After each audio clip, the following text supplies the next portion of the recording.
What I'm going to do is just ask you those questions. Hello to talkers. Welcome to Real Law Talk. Well, the Clancy jury has the case and they're deliberating. So this will give us a chance to talk about deliberations. First of all, jury deliberations have no time limits. It's not a week, it's not a month. It's whatever the jury needs. But here's what happens. Usually after a while, and it's different in every case, the jurors will come back and say, if they can't get to the verdict, they say we're deadlocked. 10 to 2, 6-6, anything.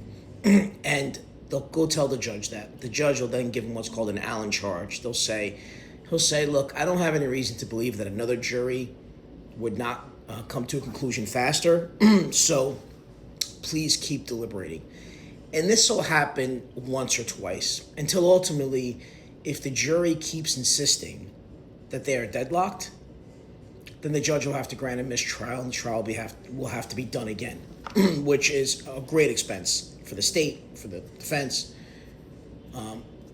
Or they could deliberate and obviously come to a verdict, 12-0 either way.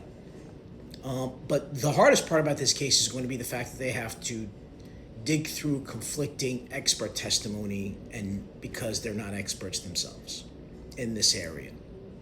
And I've seen juries struggle with a lot of expert testimony in things that they simply don't know because they're not in that profession. And you have to rely on one expert says X and the other one says Y.